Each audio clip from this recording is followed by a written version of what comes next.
Lecture 87 start करते हैं जी। KF1 FAR1 का आपके साथ बात शुरू की थी मैंने पहले दिन ही, बल्कि ये बात की थी हमने कि जो नॉन प्रॉफिट ऑर्गेनाइजेशन होती है उसके कई सारे सोर्सेज ऑफ इनकम होते हैं, ठीक है, जिनमें एक डोनेशन भी है, ठीक है। अब जो डोनेशन हैं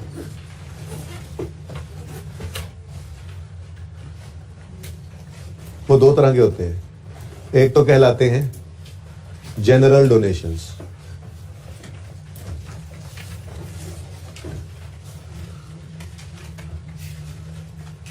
जनरल डोनेशंस के पैसे देने वाले ने कुछ स्पेसिफाई नहीं किया कि जी आपने इस पैसे को सिर्फ फलां मकसद में इस्तेमाल करना है, तो इसको हम जनरल डोनेशन कहते हैं। तो ये जनरल डोनेशन जब रिसीव होता है तो हम इसकी एंट्री कर लेते हैं cash debit donation income expenditure के अंदर क्रेडिट। सिंपल। वो फिक्स एसेट आ गया था तो हमने उसके अंदर भी वो फिक्स एसेट डेबिट करके डोनेशन इनकम क्रेडिट कर ली थी, ठीक है जी। तो जनरल डोनेशन तो सिंपल। फिर कभी कभी ऐसा होता है कि डोनेशन देने वाला मकसद भी स्पेसिफाई कर देता है कि मैंने ये जो पैसे आपको डोनेट किए हैं इनको फला मकसद में मिसाल के तौर पे आपने इस्तेमाल करना है सिर्फ, ठीक है।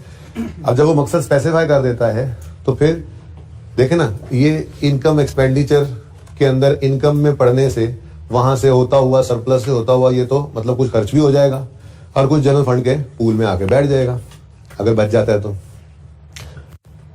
अब है तो जनरल फंड भी एक लायबिलिटी, ठीक है, लेकिन जब कोई बंदा स्पेसिफाई करके हमें कोई डोनेशन दे देता है ना, तो ये हमसे एक अलग हम पे एक अलग से लायबिलिटी बन जाती है कि जी जिस मकसद के लिए उसने ये पैसे दिए हैं सिर्फ और सिर्फ उसी मकसद में लगे। तो इस मकसद को पूरा करने के लिए हम जनरल फंड वाली टोकरी में इसको डालते ही नहीं। जनरल फंड वाली टोकरी में कैसे डलते हैं पैसे, आप इनकम एक्सपेंडिचर में फेंक दें, वहां से होता वो जनरल फंड में आ जाएगा, ठीक है ना। तो हम उस टोकरी में इस पैसे को फेंकते ही नहीं है, बल्कि जैसे ही ये पैसे रिसीव करते हैं हम उसको लायबिलिटी के तौर पे फंड्स में, फंड जिस नाम से वो देगा उस नाम का फंड क्रिएट कर लेंगे, अलग से बाजार से नई बाल्टी खरीदेंगे और उसके ऊपर उसका उस मकसद को लिखकर वो पैसे वहां पे अलग रख देंगे।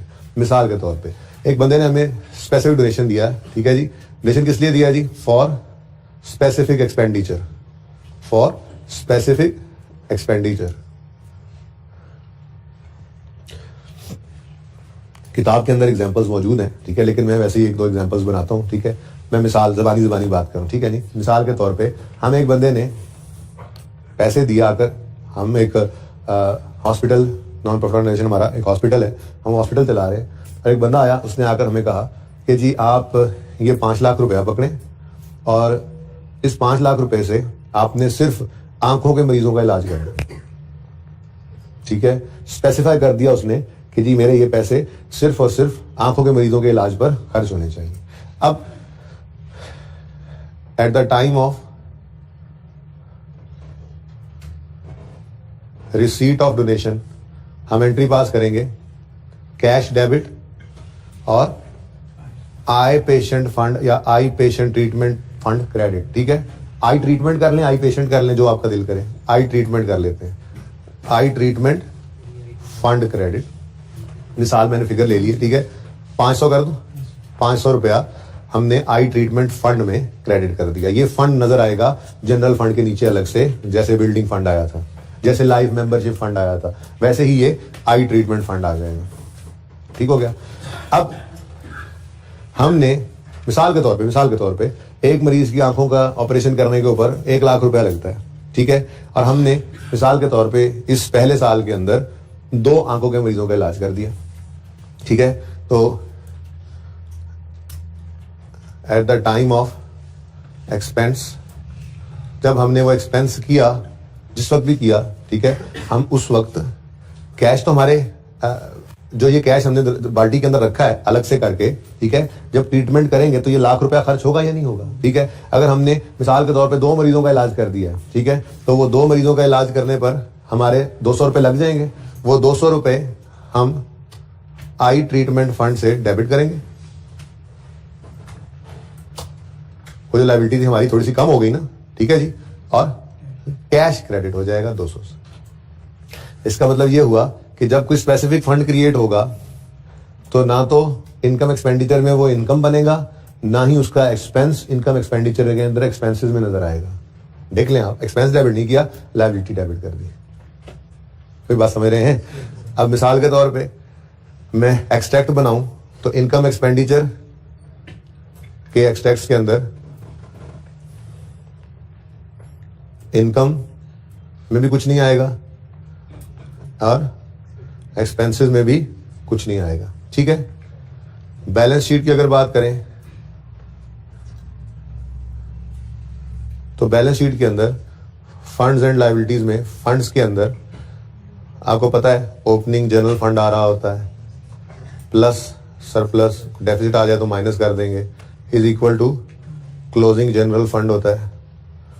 उसके नीचे पे स्पेसिफिक फंड्स आ रहे होते हैं, जैसे लाइफ मेंबरशिप फंड आया था,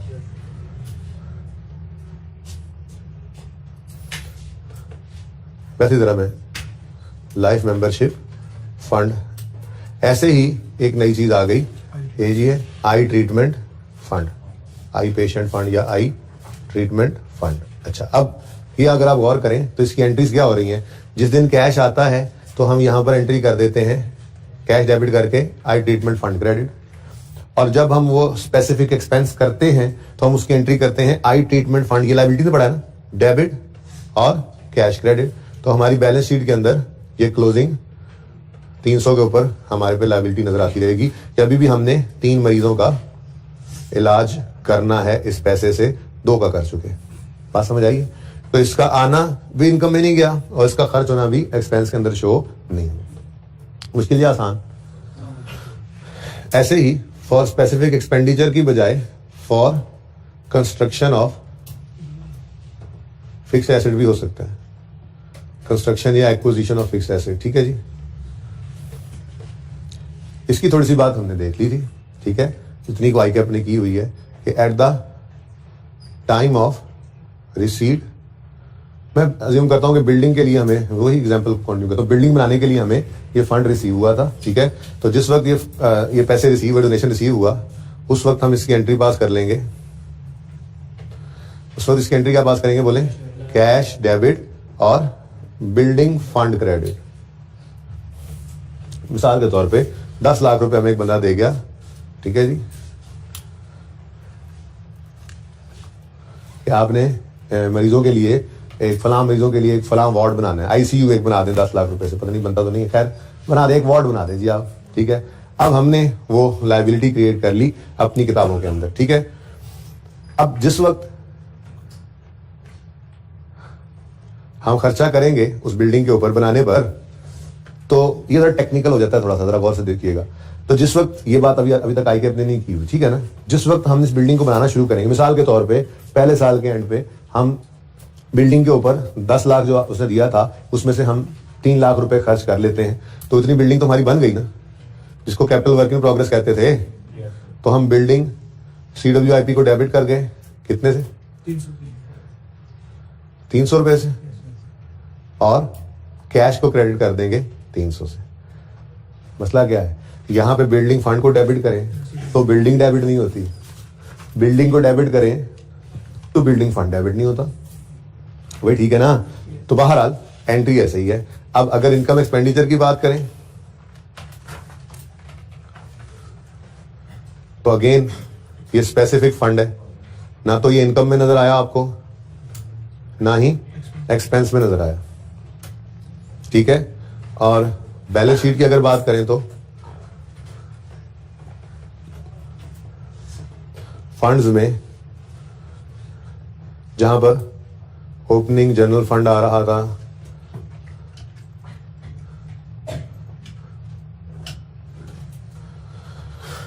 और जहां पे ये फंड्स इस तरह से आई ट्रीटमेंट वगैरह आ रहे थे, ठीक है, वहीं पर हमारा बिल्डिंग रिजर्व फंड, जिसको उस दिन कहा था बिल्डिंग फंड, ये नजर आएगा। फंड्स यहीं पर पड़े होते हैं।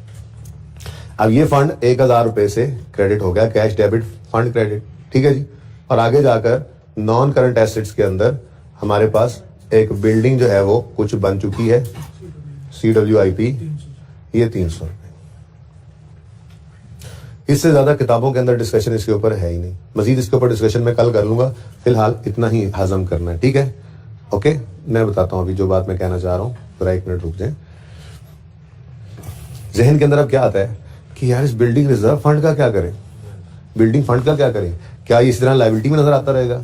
ठीक है, इससे आगे किताबें खामोश हैं, तो इसलिए मैं फिलहाल बात को यहाँ पर रोककर, ठीक है ना, आपको यहाँ तक पक्का कर रहा हूँ। आई के अभी इस स्टेप तक नहीं गया हुआ, ठीक है, किताबें यहाँ तक गई हैं, मैं इसके ऊपर मजीद कल रोशनी डाल दूंगा। एक तो ये जल्दी से रिवाइज भी हो जाएगा, ठीक है, क्विकली, लेकिन ये वाली साइड नहीं लिखूंगा मैं, सिर्फ ये लिखकर इसके आगे बात को बढ़ा लेंगे, ठीक है। तो अभी फिलहाल आप ऐसे ही समझ लें, तक बिल्डिंग बन नहीं जाती, ये फंड जो है वो किताबों में नजर आता रहेगा। जिस दिन बिल्डिंग कंप्लीट हो जाएगी उस दिन इस फंड को निकाल कर जनरल फंड में फेंक देंगे, डायरेक्ट ही इनकम के अंदर नहीं डालते होते, ठीक है ना। कुछ लोग ये कहते हैं कि जी आप जैसे जैसे बिल्डिंग बनती जाए वैसे वैसे इस फंड को भी ट्रांसफर करते चले जाएं, तो वैसे किताबों ने ऐसे लिखा नहीं है मेरे ख्याल से, वो इस वजह से कि बिल्डिंग बनाने की लायबिलिटी है ना, जब तक वो बिल्डिंग बन ना जाए पूरी तब तक इसको लायबिलिटी के तौर पे शो करते रहते हैं कि देने वाले को कहें भाई ये देखो तुम्हारे पैसे हमने अलग रखे हुए थे, ठीक है, और खर्चा करते रहें जो कैश में आया था। और जिस दिन ये बिल्डिंग 1000 से मुकम्मल हो जाए उस दिन इस 1000 को क्रेडिट करके अब फिर इनकम में डालने की बजाय डायरेक्ट जनरल फंड में फेंक दें, क्योंकि फिर वो 2-3 साल के अंदर जाके बनी होगी बिल्डिंग, तो वो सारी की सारी उस दिन इनकम लाने की बजाय फिर डायरेक्ट जनरल फंड में फेंक सकते हैं। बहरहाल इसके ऊपर मजीद बहस में बाद में करूंगा, फिलहाल मैं सिर्फ वहां तक लेकर आया हूं आपको जहां तक किताबें बात कर रही होती हैं, ठीक है, कि अगर आपका स्पेसिफिक डोनेशन है और वो फॉर एनी स्पेसिफिक एक्सपेंडिचर है, ये तो बड़ा आसान है, लॉजिकल है, समझ भी आता है, ठीक है, तो आपने इसकी एंट्रीज कर लेनी है। और अगर आपको कोई डोनेशन मिला है for construction of fixed asset, तो उसके लिए at the time of receipt आप उसको फंड में ले जाएंगे, ठीक है, और फिर जब बिल्डिंग बनती जाएगी तो बिल्डिंग डेबिट कैश क्रेडिट करते जाएंगे। फिलहाल आपने इस फंड को छेड़ना नहीं है। लेकिन अभी तक आईकैप इस लेवल तक भी नहीं गया, आईकैप सिर्फ वहीं तक टेस्ट कर चुका है अभी तक बात को, जो आपकी एग्जेक्टिव क्लब गालिबन था सवाल, जिसका उसने कहा था डोनेशन आया 3000 का, उसको बिल्डिंग रिजर्व फंड में क्या कर दो, क्रेडिट, इससे आगे नहीं आता, ठीक है। इससे आगे किताबें बस ये बात लिखकर खामोश हो गई हैं, मजीद इसके ऊपर बात मैं बाद में करूंगा। आपसे भी सवाल एक्सपेक्ट नहीं कर रहा, क्योंकि मैं चाह रहा हूं फिलहाल इतनी बात तो हजम कर लो, इतनी बात हजम कर लो, इससे अगला स्टेप फिर कल को एग्जांपल बना के मैं आपके साथ शेयर कर लूंगा, ठीक है, स्टेप बाय स्टेप चलेंगे ना, ठीक है। जरा एक बार बातें तो पूरी कर लें जो जो हमें रिक्वायर्ड है, ओके। अच्छा जी, तो donation is a source of income, ऐसा ही है। उसके बाद बाकी हमने ऑलरेडी पढ़ लिए हुए हैं, ठीक है। इसी तरह से सब्सक्रिप्शन एक सोर्स ऑफ इनकम था, ठीक है। Membership fee is a source of income. फिर कोई आपने ट्रेडिंग एक्टिविटी की है within non profit organisation, ये भी एक सोर्स ऑफ इनकम है। फिर आपने कोई इवेंट करवा दिया, वहां से इनकम एक्सपेंसेस नेट किए, बचत कुछ हो गई, ये भी एक सोर्स ऑफ इनकम है। ऐसे ही ज्वाइनिंग फीस मैंने बोल दिया, मेंबरशिप फी, ज्वाइनिंग फी। ऐसे ही लाइफ टाइम मेंबरशिप होती है, समझा दिया था, पढ़ा दिया था आपको किताब से ही, ठीक है जी, ये भी एक सोर्स ऑफ इनकम है। ये बात समझ में आती है? अच्छा, अभी छोटा सा कॉन्सेप्ट है, वो भी अलग से देख लो जरा। वो कॉन्सेप्ट क्या है? Creating a specific fund out of own resources, यानी यूं कह लें अपने जनरल फंड से कोई स्पेसिफिक फंड बनाना। क्या मतलब? मिसाल के तौर पे हमने कुछ बच्चों से ये वादा कर लिया कि आपकी तालीमी अखराजात जो है वो हम उठाएंगे अगले 10 साल मैट्रिक तक, ठीक है। कुछ बच्चों के हमने तालीमी अखराजात की जिम्मेदारी उठा ली, ठीक है। अब उन बच्चों को कहीं कल को मसला ना हो, हम पैसे कहीं खर्च ना कर दें, इस वक्त तो पड़े हैं हमारे पास, कहीं और किसी काम में लग ना जाएं, इनकी बच्चों की तालीम का मसला है, इनके तो पैसे अलग करके ही रख लो। तो जैसे यार प्रॉफिट सीकिंग ऑर्गेनाइजेशन के अंदर जनरल रिजर्व बनाते हैं हम, रिटेन अर्निंग पैसे निकाल के अलग रख लेते हैं, बिल्कुल वैसे ही है भाई। जनरल फंड में से पैसे पड़े होंगे ना बड़ी बाल्टी में, डोनेशन आए, सब्सक्रिप्शन आई, पता नहीं लेटर में पढ़ रहा हूँ, सारे पैसे उसमें इकट्ठे पड़े होते हैं जहां से हम लगा भी रहे होते हैं। हमने कहा यार पैसे फिलहाल तो पड़े, हमने वादा भी कर लिया बच्चों से, लेकिन ये कल को हम कहीं लगा ना दें, कहीं खर्च ना हो जाए, तो इन बच्चों की तालीम का मसला है ना, तो इसलिए हम पहले इस जनरल फंड में से एक और नई बाल्टी लेकर आए, ठीक है ना। उसके ऊपर लिखा फॉर स्टूडेंट फी, ठीक है, फंड फॉर स्टूडेंट फी, और हमने पैसे निकालकर उसमें अलग से रख ली, ठीक है। तो इसको कहते हैं creating a specific fund out of own resources, ठीक है। तो at the time of creation, ये सब कुछ किताब में लिखा हुआ है, टेंशन ही नहीं, सिर्फ आपको पढ़ाता हूं, 1 मिनट दे बस। At the time of creation क्या एंट्री करोगे, खुद सोच के बताओ। जनरल फंड में से पैसे निकलेंगे तो जनरल फंड क्या हो जाएगा? डेबिट भाई, जनरल फंड डेबिट हो जाएगा, और स्पेसिफिक फंड जो भी उसका नाम होगा वो स्पेसिफिक फंड क्रेडिट हो जाएगा, ठीक है जी। और जब उस स्पेसिफिक फंड का खर्चा करेंगे at the time of expense, जब उनकी फीस पे करेंगे तो उस फी के पे करते हुए फिर हम स्पेसिफिक फंड, वो थोड़ा थोड़ा हम अपनी जिम्मेदारी कम करते जाएंगे ना, स्पेसिफिक फंड डेबिट करके कैश क्रेडिट करते चले जाएंगे। बहुत सिंपल है, इसमें थोड़ी सी जो कंफ्यूजिंग चीज़ है वो सिर्फ बिल्डिंग फंड वाला ही मामला है, इसलिए मैंने फिलहाल उसको रोक दिया जहां पे रुकवाना था। मजीद बात इंशाल्लाह उसके ऊपर कल करूंगा, ताकि एक बार हम कंप्लीटनेस इंश्योर कर लें कि ये ही बातें हैं, इसके अलावा और कोई बात है नहीं। एक दो बुक से देख ले ताकि आपको पता लग जाए कि ऐसी कोई चीज़ शायद हमें नोट करने की जरूरत ना पड़े, ठीक है, सिवाय हेडिंग्स के, जो अगर की भी हैं तो इधर देख लें आप। अपनी बुक्स पे आ जाए जी, पहले सफ़े पे चैप्टर के, ये है पेज नंबर 735 है।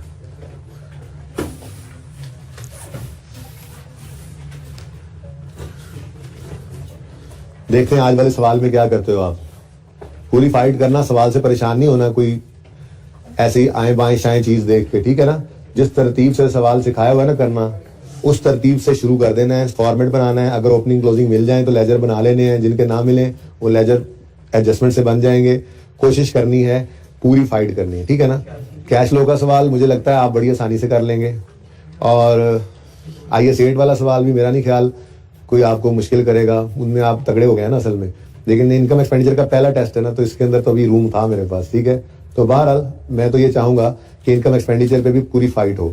अब जो सवाल आता हो उस पर ये ना हो कैश फ्लो का सवाल अच्छा लग रहा है अगर, तो चलो जी सुकून मारो, टेक शेक लगाओ, टांग पे टांग चढ़ाओ, सुकून से शुरू करते हैं। मिसाल के तौर पर अगर वो 10 नंबर का सवाल है, 10 का नहीं है गालिबन 17-18 का है, तो 10 नंबर का सवाल है तो इंटू 1.8 करके 18 मिनट का स्टॉप वॉच लगा के फिर सवाल करो, ताकि जो आसान सवाल है वो विद इन टाइम हो जाए और मुश्किल सवाल पे टाइम आप लगा सको। मुश्किल भी नहीं है वैसे इनकम एक्सपेंडिचर का, लेकिन क्योंकि जरा नया टॉपिक है ना अभी, तो बहरहाल इसके अंदर आपका अभी हाथ इतना सीधा नहीं हुआ जितना वो कैश फ्लो में सीधा हुआ पड़ा है IAS 8 में। तो इसलिए मुझे लगता है कि IAS 8 और कैश फ्लो का सवाल शायद आप लोग आसानी से कर लें। वैसे पर्चे के लिए एक बात कर रहा हूँ, जब आप ICAP में भी जाएंगे सबसे पहले रिक्वायरमेंट पढ़नी होती है, फिर देखते हैं बंदा कि कौन कौन से टॉपिक्स आए हैं, ताकि वो चीजें हार्ड डिस्क में आ जाए, बाकी हार्ड डिस्क से उठ के रैम में आ जाए, बाकी उधर ही पड़ी जाए। अब उनमें से फिर आप देखते हो सबसे अच्छा मेरा एरिया कौन सा है, जाके देखते हो वो सवाल आपको लगता है नहीं मेरा ही एरिया अच्छा, मुझे लगता था एनू रहन दो, दूसरे की तरफ फिर जाते हो, अच्छा यार ये देखते हैं, क्योंकि आसान से मुश्किल की तरफ जाना है। जो सवाल जल्दी हो सके, आसानी से हो सके, वो पहले करने हैं। आप जितना जल्दी अपनी बेल्ट में मार्क्स को ले लेते हो उतना कॉन्फिडेंस आपके अंदर आता चला जाता है। और अगर पहले ही सवाल के अंदर मिसाल के तौर पे 20 नंबर का सवाल था और 50 मिनट आपने लगा दिए, 1 घंटा लगा दिया, तो जब घड़ी की तरफ नजर जाएगी तो तोते, मैना, चिड़िया सब कुछ उड़ जाएगा, हाथ पांव भूल जाएंगे, और नजर आ रहा होगा बहुत सारे मसले मसाइल, ठीक है जी ये भी नहीं अब होगा, ये भी नहीं होगा, ये भी है घर के अंदर, तो ठीक है ना। तो इसलिए आपने कोशिश ये करनी, मैं इंशाल्लाह आपको एंड पे टूवर्ड्स एंड ये बातें ज्यादा होती रहेगी, ठीक है ना। तो उस 15 मिनट रीडिंग टाइम को पर्चे में कैसे यूज करना है, ये सारी बातें इंशाल्लाह करूंगा। तो कोशिश ये करनी है हमेशा आपने जिंदगी में आसान सवाल से मुश्किल की तरफ जाना है, और आसान सवाल पे टाइम फिर वेस्ट नहीं करना, उनको क्विकली करना है जितना तेजी से हो सके, ताकि वहां से टाइम सेव हो और आगे इन्वेस्ट किया जा सके, ठीक है ना। टर्म टेस्ट में आपका अच्छा खासा एरिया मैंने टेस्ट कर लिया, आपने बोरिंग कॉस्ट भी तैयार कर ली थी, हालांकि मैंने दूसरी क्लास को बोरिंग कॉस्ट का सवाल दिया है इंट्रो प्लस R1 को, क्योंकि उनके कैश फ्लो भी बहुत बेसिक सा था और इनकम एक्सपेंडिचर भी उन्होंने पढ़ा नहीं है, ठीक है ना। लेकिन आपको मैंने बेहतर समझा कि कैश फ्लो के अंदर ही टेस्ट कर लिया जाए, ओके। तो आपने अच्छा परफॉर्म करना है, आपके अच्छे खासे टॉपिक्स हैं, बोरिंग कॉस्ट है, IAS 1 है, IAS 8 है, IAS 7 है, इनकम एक्सपेंडिचर है, थोड़ा एरिया नहीं है। तो इसमें अगर आप पास होते हो इसके अंदर, तो मैं तो बड़ा कॉन्फिडेंट हो जाऊंगा, अल्लाह करे आप भी हो जाए। लेकिन वही पास होंगे जो 1.5 घंटा वहां बैठकर ऐसे ही एफर्ट करेंगे कि जिंदगी मौत का मसला है भाई, ICAP का पर्चा है, ये 6 महीने लग रहे हैं या जा रहे हैं। जो इस अप्रोच से नहीं बैठेगा, टाइम पास के लिए बैठेगा, सजा से बचने के लिए बैठेगा कि यार बेइज्जत होना है कल को, चलो बैठ जाओ, तो हाजिरी तो लगाओ, तो वो फिर यहाँ पर तो बेइज्जत होने से बच जाएगा, लेकिन फिर आगे ठीक है जी। चले जरा देख लें अब इसको हमने क्या कुछ पढ़ लिया, जल्दी जल्दी कर लें ताकि हम थोड़ा वो चौकदार इंटरनेशनल वाला सवाल भी कर लें, और उसके बाद मैं होमवर्क के अंदर सवाल देना उसकी अप्रोच भी थोड़ी सी डिस्कस कर दूं, ठीक है ना। जल्दी से देख लें इसको। अच्छा, ये रीड ऑनली करते जाना है आपने, रीड ऑनली लर्निंग ऑब्जेक्टिव 1 को रीड करना है आपने घर पे आज, लाजमी एक लफ्ज रीड कर लेना है इसका, ठीक है। लर्निंग ऑब्जेक्टिव 2 रीड करना है, 3 रीड करना है, और 4 से अब मैं रीड करवा रहा हूं, जो कि हम सारा कुछ कर चुके हैं। जो थोड़ी सी बात रहती थी वो मैंने कर दी है। अब सुने इधर, बेसिकली थ्योरी में आपको पता है पहले नहीं पढ़ाता होता, हम वही काम प्रैक्टिकली कर लेते हैं, तो थ्योरी के अंदर वही चीजें लिखी होती हैं, हम वो आके देख रहे होते हैं, ठीक है ना। जैसे मेन सोर्सेज ऑफ रेवेन्यू किसी इनकम, किसी नॉन प्रॉफिट ऑर्गेनाइजेशन के क्या हो सकते हैं, सबसे पहले लिखा हुआ डोनेशंस, चंदे। डोनेशंस 2 तरह के हो सकते हैं, जनरल पर्पस और स्पेसिफिक। जनरल पर्पस जो हो सिर्फ एंट्रीज पर रिजल्ट डालते जाए, मैंने ये बातें सारी की हुई हैं, हमने प्रैक्टिकली किया हुआ है इनको, पहले दिन ही डोनेशन आ गया था, ठीक है ना। बातें ना करो यार आपस में प्लीज, मैं निकाल दूंगा क्लास से, आखिरी लाइन वाले दोनों भाई। अच्छा जी, डोनेशन अगर जनरल पर्पस हो तो एंट्री क्या है जी, cash, debit, donation, income, credit, सिर्फ नजर डालते जाओ, सब कुछ आपको आता है। स्पेसिफिक पर्पस डोनेशन जो है फिर वो दो तरह के हैं, डोनेशन टू परचेज या कंस्ट्रक्ट फिक्स एसेट, और दूसरा है जी नीचे आकर देखें तो donation to meet a specific expense. Donation to purchase और कंस्ट्रक्ट फिक्स एसेट के अंदर जो एग्जांपल है वो आपका होमवर्क है, आपने लाजमी करनी है आज, ठीक है, सही है। और donation to meet a specific expense, ये भी मैंने अभी आपके साथ बात कर दी है, कैश डेबिट फंड क्रेडिट, फिर fund debit cash credit, fund debit cash credit. तो ये दोनों एग्जांपल्स आपका मस्ट होमवर्क है। मैंने जो जबानी डिस्कशन की है वो बाकायदा एग्जांपल के अंदर आ जाएगी, बल्कि शायद इनमें से कोई एक आज के टेस्ट में भी टेस्ट हो जाए, पता नहीं कौन सा हो, शायद बहरहाल एडजस्टमेंट हो जाए, आसान सी एडजस्टमेंट है। अगर स्पेसिफिक एक्सपेंडिचर के लिए डोनेशन है तो वो तो बड़ी आसान थी, तो सबसे पहले हमने बात ही वही की है, जब कैश आए तो उस दिन फंड बना लो, आई पेशेंट फंड, फिर जब वो पैसे पे करो, खर्चा करो, तो वो आई पेशेंट फंड को डेबिट करके कैश क्रेडिट करते जाओ। ऐसी कोई एडजस्टमेंट आ जाए तो मेरा नहीं ख्याल मुश्किल होगी, आसानी। अच्छा जी, ये फंड फ्रॉम ओन सोर्सेज, ये एग्जांपल भी आपका होमवर्क है, वैसे एंट्रीज पे नजर डाल के देख लो। अक्यूमुलेटेड फंड बेसिकली जिसको हम जनरल फंड कहते हैं ना, वो जनरल फंड डेबिट करके स्पेशल फंड क्रेडिट हो गया, और फिर जब खर्चा होता है तो स्पेशल फंड डेबिट करके कैश क्रेडिट करते रहते हैं, ठीक है ना। मैं कोशिश करूंगा आपको होम असाइनमेंट के तौर पर एक ऐसा सवाल दे दूं जिसके अंदर सब कुछ ही आ जाए, सब्सक्रिप्शन भी हो, डोनेशन भी हो, स्पेसिफिक वाला डोनेशन भी हो, बिल्डिंग वाला भी हो, एक्सपेंस वाला भी हो, लाइफ मेंबरशिप भी हो, यानी कि जितने कॉन्सेप्ट्स हैं वो उस सवाल के अंदर इकट्ठे हो जाएं। वो क्वेश्चन विद सोल्यूशन आपको होम असाइनमेंट के तौर पे दे दूंगा मैं, ठीक है, उसको आप खुद ही करके उस सोल्यूशन को देख लेंगे, जरा एक कंप्लीटनेस सी इंश्योर हो जाएगी। अब ये अभी दे दूं, 2 दिन में दूं, 4 दिन में दूं, रिवीजन क्लास में दे दूं, ये मैं देख लूंगा, लेकिन क्वेश्चन एक में दे दूंगा इस टॉपिक का, ठीक है, अल्लाह ने चाहा। सब्सक्रिप्शन के ऊपर आपकी डिस्कशन हो चुकी है, प्रैक्टिस क्वेश्चन छोटे छोटे थे, 1 2 3 4 5 6 होमवर्क में दिए थे, ये हो गए थे सारे, एक 7th रह गया था, उसे भी कर लेना ट्राई, ठीक है। अच्छा, सब्सक्रिप्शन पे मेरे ख्याल में ये तो छोटे छोटे सवाल हैं, हम तो बहुत आगे निकल चुके हैं आप सब्सक्रिप्शन में, सवालों के अंदर, पास पेपर के अंदर जो हम डील कर रहे थे सब्सक्रिप्शन को, ठीक है ना। आज वाले सवाल में भी बड़ी मजे की एडजस्टमेंट होगी आपकी सब्सक्रिप्शन की।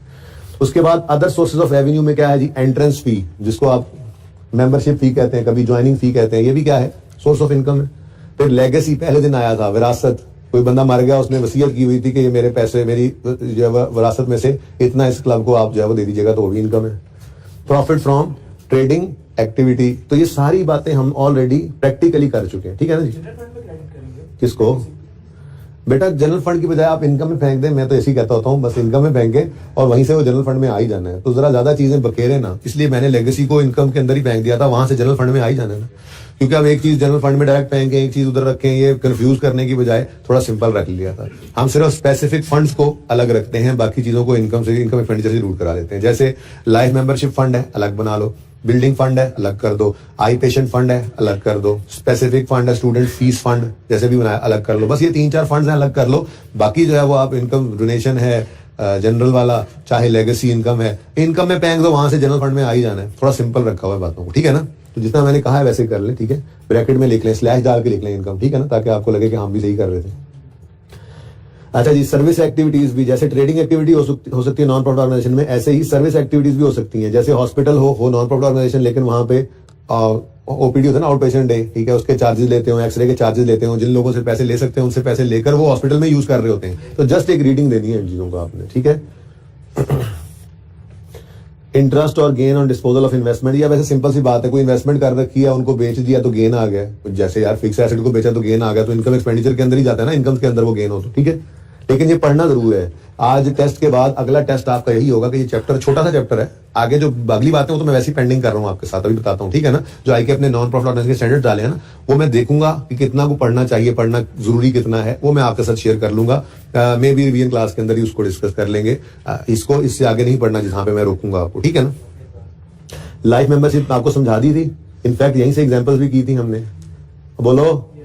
अच्छा, बस ये 741 पेज तक आपके आज होमवर्क है, आपने एक एक लफ्ज पढ़ लेना है, इसमें कोई एक लफ्ज भी आपने नहीं छोड़ना कि जो आपने ना पढ़ा हो। कोई भी क्वेश्चन हो 10 बार मुझसे पूछना है। हाँ, मैंने इसीलिए रोक दिया था बिल्डिंग फंड वाली बात को भी यहां तक, क्योंकि किताब के अंदर भी यहां तक ही बात हुई है। इससे अगली बात जो है वो जब ये पक्का हो जाएगा ना, आपका एक बार रीडिंग के बाद आप जरा रिलैक्स हो जाएंगे, हाँ बस ये ठीक है, हर चीज ओके, हमारे पास टिप्स पे आ गई चीजें, 2-4 ही तो है, तो फिर मैं वो एडिशनल बात कल इंशाल्लाह कर लूंगा, ठीक है। अच्छा, उससे आगे यार ये accounting standards for non profit organisation है, ये आई के अपने इस दफा एज इट इज उठाकर अपनी बुक के अंदर डाल दिए हैं। तो ये इधर भी बुक के अंदर एज इट इज डाल दिए गए हैं, लेकिन आपने इनको फिलहाल नहीं पढ़ना, ठीक है। मैं इनको ज्यादा तफसील से फिलहाल नहीं देख सका कि कितनी हमारे लिए रेलेवेंस बच रही है, क्या क्या है, तो वो बहरहाल मेरे एंड पे पेंडिंग रखें आप, ठीक है। इसको आपने ढेर सारे सफ़ों को देख के परेशान नहीं होना, इसलिए कह रहा हूँ ना कि ढेर सारे सफ़े तो मेरे पे छोड़ो, मैं देख लूंगा इसमें से क्या आपने पढ़ना है क्या नहीं पढ़ना, ठीक है। अच्छा सुन लो ना, पास पेपर्स आप सारे देख चुके हैं, कर ही चुके हैं, ठीक है। पास पेपर्स में आपको मसला नहीं है, कोई एडिशनल सवाल करना जरूरत समझूंगा तो वो सवाल हो और ये थ्योरी हो, इसमें से कोई चीज अगर आपने पढ़नी है हाईलाइट करवा दूंगा आपको, ठीक है। लेकिन ये मैं रिवीजन क्लास के लिए इंशाल्लाह रखूंगा। फिलहाल हम इसको यहाँ पर रोक देंगे थ्योरी को, ठीक है। न्यूमेरिकली तो हम चीजें कर ही चुके हैं, बस इतनी सी बात है कि अगर मुझे जरूरत महसूस हुई, कैश फ्लो में कोई फर्क तो होना नहीं है, कैश फ्लो स्टेटमेंट आपको आती है, अगर non profit organisation cash flow में आनी पड़े तो क्या फर्क पड़ जाएगा, बस वो कैपिटल अकाउंट की बजाय फंड का अकाउंट आ जाएगा। तो कुछ सवाल मेरा दिल चाहा तो मैं करवा दूंगा, वैसे जरूरी नहीं है। चेंज इन इक्विटी आपको बनानी आती है, उसका नाम बदल के चेंज इन नेट एसेट्स क्या देते हैं ये लोग, ठीक है। तो ये दो चार चीजें हैं, वो मैं खुद देखूंगा कितनी रेलेवेंस है इसके अंदर, जितनी हमें मेहनत करनी चाहिए, ठीक है। तो वो मेरे एंड पे आप पेंडिंग रखें। लर्निंग ऑब्जेक्टिव 6 से ऑनवर्ड्स आपने नोट्स को फिलहाल बिल्कुल भी हाथ नहीं लगाना, ठीक है। उसको मैं खुद आपको बताऊंगा होपफुली आखिरी क्लासेस में जो रिवीजन क्लासेस होती है, ठीक है। ओके, अच्छा ओके जी, अब आते हैं जी पास पेपर्स की तरफ। पास पेपर्स को अगर एक नजर डालनी चाहें कि कौन कौन से हमने कर लिए, तो पास पेपर नंबर 3 हम कर चुके हैं, मैंने करवाया था। पास पेपर 3 पेज नंबर 808 है गालिबन, हो गया ना। 4 भी हो गया, ओके। 5 देखते हैं, किसी वक्त करना पड़ा तो मैं करवा दूंगा, रिवीजन क्लास में जरूरी समझा तो। इनमें से जो मजीद करना होगा रिवीजन प्लान में डालूंगा, ठीक है, ओके। 7 हो गया है, 7 का लेकिन एक पॉइंट डिस्कस करना है मैंने, चलो ये भी डिस्कस कर लेते हैं ताकि इसकी बात खत्म करें हम। हमने इस पॉइंट को सवाल में इग्नोर कर दिया था, ठीक है जी। अच्छा, अब the accountant of executive club has resigned, ठीक है जी, सिर्फ इतनी सी बात लिखी हुई है। और उसके बाद इमाद ने अकाउंट्स बनाए और अकाउंट्स बनाकर पता चला कि हमारे कुछ पैसों पे खुर्द बुर्द हो गई है, ठीक है। अब इस पॉइंट के अंदर वो लिखता है club has a fidelity insurance policy and any cash deficiency up to a maximum of 1000 is recoverable under the policy, ठीक है। अच्छा, अब ये लाइन की रेलेवेंस मैंने उस दिन नहीं रखी थी, मैंने कहा था छोड़ो इस बात को, जाने दो, सवाल पूरा कर लिया था। अब इस सवाल को हम इसी हिसाब से पढ़ लेते हैं। अब ये पॉइंट नंबर 9 हमारे लिए रेलेवेंट हो गया, ठीक है। वैसे तो सवाल के अंदर कोई इंडिकेशन नहीं था, ठीक है, कि हमारा लॉस होना है, लेकिन चूंकि इंश्योरेंस पॉलिसी ली हुई है और लॉस हो गया है, तो सारा वो 72-42 का लॉस था ना, 72-42 था ना, 7242 ऐसे ही था। जरा अपना सोल्यूशन ओपन करें, अपना सोल्यूशन प्लीज। ये सवाल जो हमने किया था 7242 मुझे याद पड़ रही है फिगर, ठीक है। अच्छा, अब ये जो सारे डेबिट्स क्रेडिट्स, कैश का अकाउंट बना था, कैश का अकाउंट बना था, ठीक है जी। कैश के अकाउंट के अंदर ना असल में ओपनिंग 0 था, ठीक है, और कुछ चीजें डेबिट होती रही, कुछ चीजें क्रेडिट होती रही, ठीक है। क्लोजिंग सवाल ने हमें नहीं बताया था, हमने बैलेंसिंग ले लिया इसको 0, बैलेंसिंग हमने इसको ले लिया 7242, ठीक है। लॉस कितना आया था, ये लॉस की फिगर नहीं थी जरा, तो क्लोजिंग क्या आया था, क्लोजिंग क्या था, हाँ यही बात तो मैं कहना चाह रहा हूं, ठीक है। और नीचे कोई लॉस नहीं था, सवाल ने अलग से मांगा भी था हमारे साथ, एक सवाल के अंदर उसने स्पेशली मांगा था, ठीक है ना। मैं उसकी तरफ आना चाह रहा हूं, देखो फर्क बताना चाह रहा हूं आपको, दोनों में फर्क बताना चाह रहा हूं। किधर कौन सा है लेयर क्लब, हाँ इधर देखो। अब इसमें कहता है, फर्क देखना जरा, the accountant of layer club was terminated on account of charges of fraud, ठीक है जी। ये लाइन लिखी नजर आ रही है, अच्छा। और दूसरी तरफ कहां गया ये वाला सवाल, the accountant of executive club has resign. तो इन दोनों में से क्लियरली किस में पता लग रहा है कि फ्रॉड का शक है, उसको निकाला गया लेयर क्लब में, ठीक है। और लेयर क्लब वाले सवाल में उसने हमसे ये पूछ भी लिया था, बताओ कोई गड़बड़ है, चेक करके बताओ कोई गड़बड़ है। तो फिर हमने उसमें कैश के अकाउंट के अंदर हर चीज आसपास से निकाली थी, उसने गालिबन हमें क्लोजिंग भी दिया हुआ था, और बैलेंसिंग फिगर को हमने कहा था ये 16 लाख रुपए 16 समथिंग आई थी, ये ले गया है कहां पे, मिस्टर प्रोफेशन, ये ले गया वो साथ, तो मिस्टर प्रोफेशन एक्सपेंस कह दिया था, ठीक है ना। अब वहां पे क्लियरली बोल रहा है कि रिजाइन कर गया है, सॉरी उसको हमने क्या किया है, टर्मिनेट किया है, on account of charges of fraud, और साथ ही सवाल के अंदर वो रिक्वायरमेंट में कह रहा है determine the amount of loss incurred, जिससे हमें पता चला कि जी गड़बड़ है, फ्रॉड कमिट हुआ है, ठीक है। तो हमने मिसअप्रोप्रिएशन एक्सपेंस निकाल लिया था। ये बात मानते हो? बात मानते हो? पास पेपर 12 ओपन करके सामने बुक में रखो ना। पास पेपर 12 के अंदर मैंने जो 2 बातें हाईलाइट की हैं उनको सामने रखो। कंक्लूजनरी क्लासेस ऐसी होती हैं भाई, चीजों को कंपेयर करना होता है, प्लीज जी। पास पेपर 12 के अंदर पहली लाइन पे आपने अंडरलाइन किया, लेयर क्लब के अकाउंटेंट को हमने निकाल दिया ऑन चार्जेस ऑफ फ्रॉड, और सवाल ने यह भी कहा कि determine the amount of loss incurred by club due to fraud committed by the, अब निशानी दे रहा था सवाल कि फ्रॉड हुआ है, चेक कर लो। तो हमने कैश के लेजर को चेक किया, और कैश के लेजर को चेक करने के बाद हमने बैलेंसिंग फिगर चेक, मतलब कहीं से भी कुछ चीज उसके अंदर बैलेंसिंग निकाली थी, हर चीज को कहीं ना कहीं और से कैलकुलेट करके लाए थे और चेक करके बैलेंस किया था हमने। अगर बैलेंस हो जाता, कोई बैलेंस फिगर ना आती तो हम कहते जी कोई फ्रॉड नहीं, वैसे ही चेक किया, बेचारे को निकाल दिया, ठीक है। लेकिन बैलेंसिंग फिगर क्रेडिट साइड पे आ गई थी 16 समथिंग, 16 लाख रुपए मैंने कहा था ये लोड है, ठीक है। अच्छा, अब अगर इस सवाल के अंदर एडजस्टमेंट में ये लिखा होता कि club has a fidelity insurance policy and any cash deficiency up to, मिसाल के तौर पे 1000 is recoverable from insurance company. अब हमने एंट्री क्या की थी? मिसअप्रोप्रिएशन एक्सपेंस, एबनॉर्मल लॉस है ना, एबनॉर्मल लॉस ऑफ कैश की एंट्री है ना ये, जैसे एबनॉर्मल लॉस ऑफ इन्वेंट्री होती है, एबनॉर्मल लॉस ऑफ कैश है ये। यहां पे आदों को नजर नहीं आना, यहीं पे रखते हैं एबनॉर्मल लॉस, बड़ी इंपॉर्टेंट डिस्कशन चल रही है प्लीज, ऑफ कैश। इसकी एंट्री हमने क्या की थी जी? Misappropriation expense debit, cash credit, बताओ जरा 1662 कर दूं जरा राउंड, ठीक है। ये हमने एंट्री कर ली थी।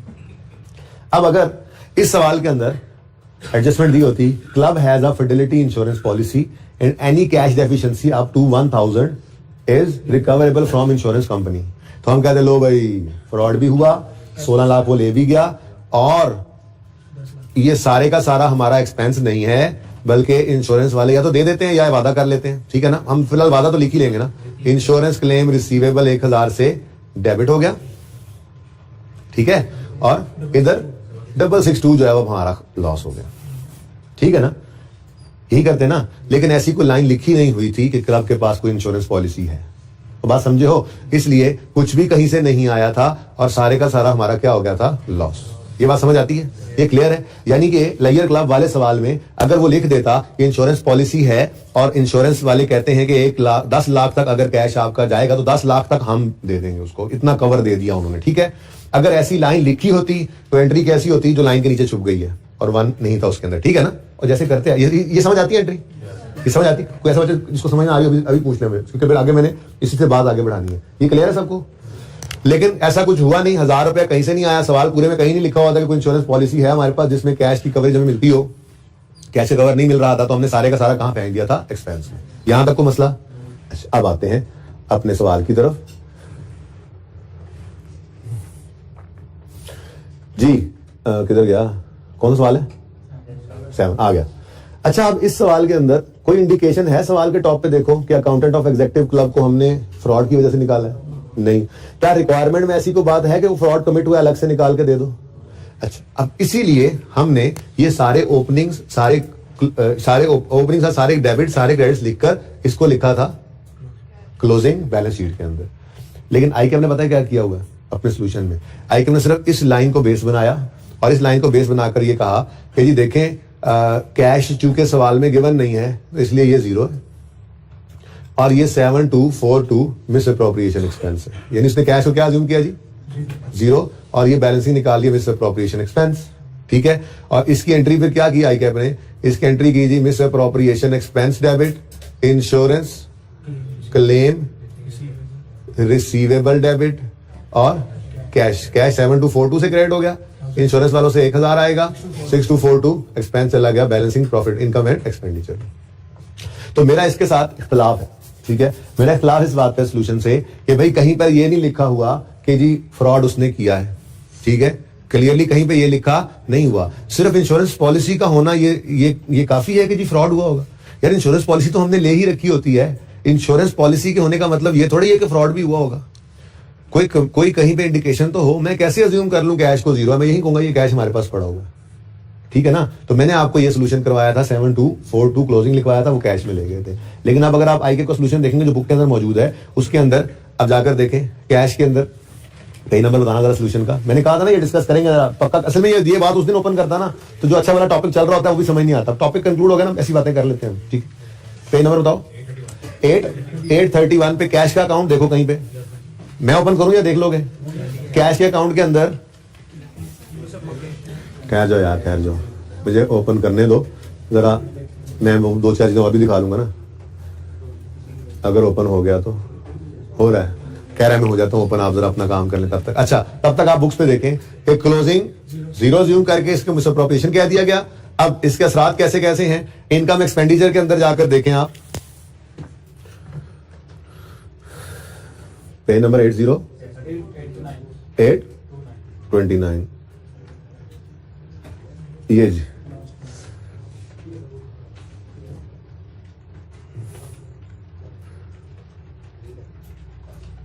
एट थर्टी ये आ गया। अच्छा, ये जी कैश का अकाउंट यहां कहीं बना होगा, कहां गया ये?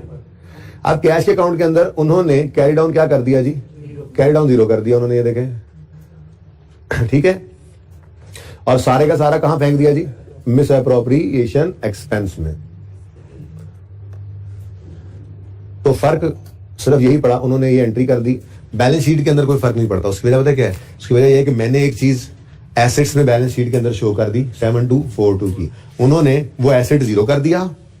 ठीक है, एक रिसीवेबल 1000 का शो किया बैलेंस शीट में और एक एक्सपेंस का डेबिट 6242 इनकम एक्सपेंडिचर के अंदर चला गया। तो अल्टीमेटली सवाल है तो बैलेंस हो ही जाना होता है, डेबिट क्रेडिट जो बराबर है। ठीक है ना। अब इसके ऊपर मेरा एतराज था, मैंने अपने हिसाब से आपको सोल्यूशन करवा दिया था। मैं ये समझता हूं कि जब तक सवाल में ये कह ना दे कि कमिट हुआ है फ्रॉड, आप चेक करो, तब तक सिर्फ इंश्योरेंस पॉलिसी की एडजस्टमेंट देख के हम ये नहीं कह सकते कि जी ये तो चले गए पैसे सिफर कर लें। ये तो जस्ट एक लाइन लिखी हुई थी, इसको इग्नोर किया जा सकता था। हाँ, लेकिन जब कैश कम हो तब ना, कैश कम हुआ या नहीं हुआ इसकी कोई निशानी सवाल के अंदर है। असल मसला ये है, पॉलिसी तो हमने हर तरह की चीजों की इंश्योरेंस करा रखी होती है, फिक्स एसेट की भी इंश्योरेंस हुई हुई है। अब जला नहीं है तो क्या करें? ईयर एंड पे 0 करके उसको जला दें। बात समझिए, बड़ी इंपॉर्टेंट बात कर रहा हूं।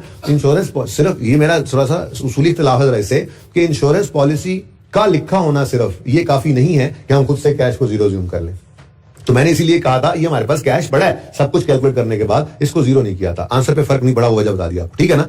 अब यही एडजस्टमेंट मैंने कहा अगर आपकी लेयर क्लब वाले सवाल में होती और वो लिख देता कि club has a fidelity insurance policy, वहां पे हमने मिसअप्रोप्रिएशन एक्सपेंस निकाला भी था, तो हम कहते लो भाई मिसअप्रोप्रिएशन हो गई, अब एक्टिव हो गई वो हमारी इंश्योरेंस पॉलिसी। भाई ठीक है ना। तो ऐसी किसी लाइन से सिर्फ तभी परेशान होना है आपने, इसको कंसीडर तभी करना है, लॉस तभी कैलकुलेट करने की तरफ जाना है जब ऐसी कोई निशानी सवाल के अंदर गिवन हो। ठीक है, ओके, चलिए ये बात समझ आ गई है। अब अगर कोई इस पे मतलब इख्तिलाफ करता हो तो भाई वो आईके वाला सोल्यूशन फिर कर ले, मुझे उससे कोई मसला नहीं है। ओके, वैसे कह रहा हूं नाराज ना हो, मतलब कहने का ये है कि अगर आप इस जिद पे हो कि नहीं जी हम तो वैसे ही करेंगे तो बेशक करें जी, फिर मुझे कोई मसला नहीं, नो इशू एट ऑल।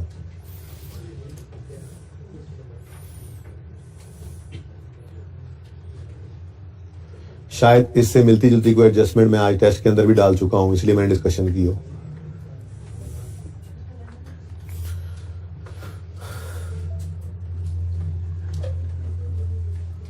ठीक है जी।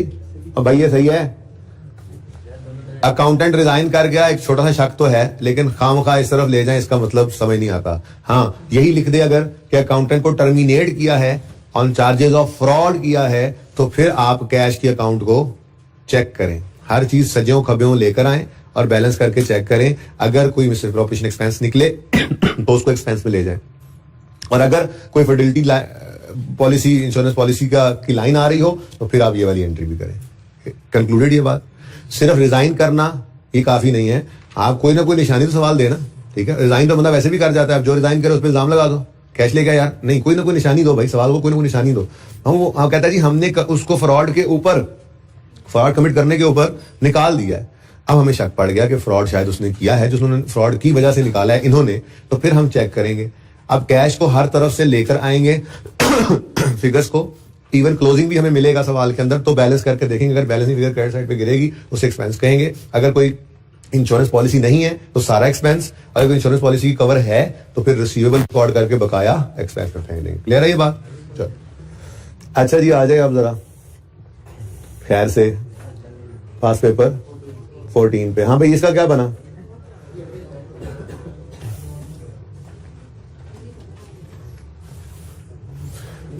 भाई कितने बच्चों ने इसको अटेम्प्ट किया था?